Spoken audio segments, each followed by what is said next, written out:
pay close attention because I'm going to ask you in a minute. We're close to that moment where you're going to video yourself doing some stuff. So pay close attention.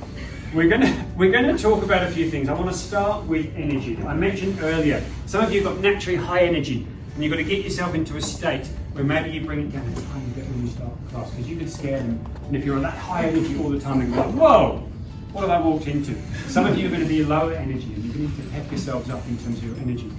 Then it comes back to your voice and how you're going to speak through the day. There's going to be moments when you're going to have to boom something out, and you're going to have to amplify your voice, and you're going to have to really stress things. And there's going to be other times where you can really quieten your voice. And I'm going to get you to use that quietness. If you've got a microphone, you can even go quiet to speak. So think about that voice and when you're going to be a bit louder, but also in terms of speed, because sometimes we might be talking about something and it's exciting, and we're going to go quickly. And other times, I might be telling a story, and I'm just going to slow it down. And I'm going to bring you the message with some pauses. And that's going to have another effect in terms of how we speak. If you are monotone the whole time with the same pace and the same volume, your participants are going to gradually get deeper and deeper in their seats. Mix it up, mix it up. So that's the first one in terms of our voice, in terms of how we project or not, and just be conscious with it. Just be conscious with it in terms of how you come across. When you video yourself, I'd like you to take a look at this and say, well, what's my natural state? Am I mixing up the speed, or am I very monotone?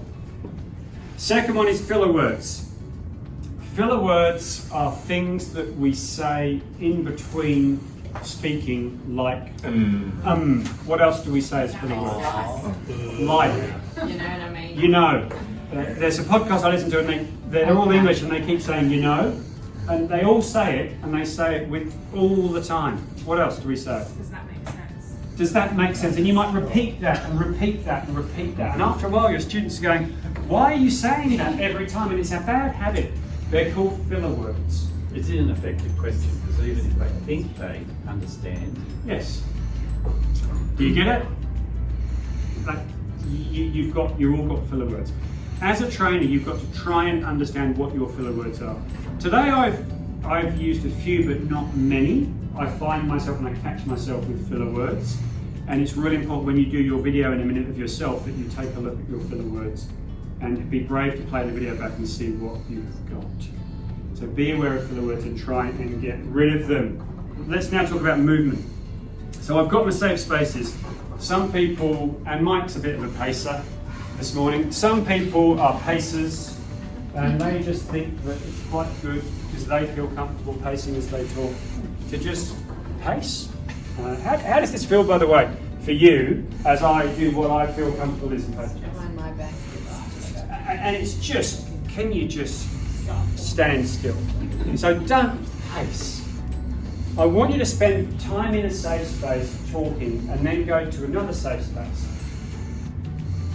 The other thing you can do is just, as you go between safe spaces, you can stop talking. Which might feel a bit awkward, but it gives your audience time just to breathe and to think.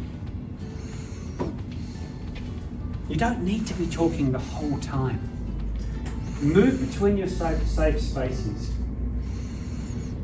and use that as a chance to get people to just re-energise and be aware, and don't move as quickly as I did then. I want you to spend a bit of time in a safe space and then go to the next safe space, but not in any order, but just mix it up as you go through the day.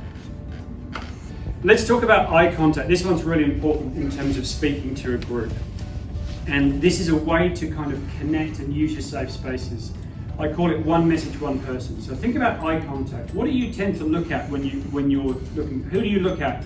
What do you do with your eyes? Anyone? Are you conscious about this? Yes. What do you do? Scan your audience. You're scanning always? It's like a lighthouse. Okay, so just look at my eyes.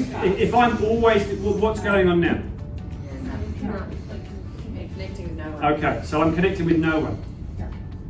Or I might look at the above Greg's head, and I'm talking now. But I might feel comfortable. I'm not looking at anyone. And again, I don't like that as a thing. Some people say look above people's foreheads in the distance. Here's what I want you to think about. Here we go. I'm going to do a message to Quinn and talk about something. and then I'm going to give a message bar, And it's and okay add, that you're and doing add that. to it. And that's not like pointing. No. So you can do that, yeah. Yeah. And then I might get a message to Rick like this, and talk about something for a second. But if I stay here for too long, or if I get too close, how does that start to feel, Rick, in terms of me delivering this message? My eyes just shut down on the floor. So don't get too close, but you can give one message to one person, and with eye contact to Rick in that moment, I can give eye contact to Mark in that moment, but don't hold it for too long, and then you can kind of give eye contact towards the back without specifically. So the flicking around too quickly becomes distracting, but you want to try and hold that gaze with people, but don't, you know, there are some people when you do that, they're going to might be look away or be too conscious. Don't try and mix it up. So otherwise it looks like you've got favourites, and it's hard when you've got someone at the front who's got a smiley face, who they're serious, and they're like, you might find that there are people who you're gravitating to, and just be aware of that, and try and kind of give it like that. Again, don't be mechanical with it, but try it. It's not easy.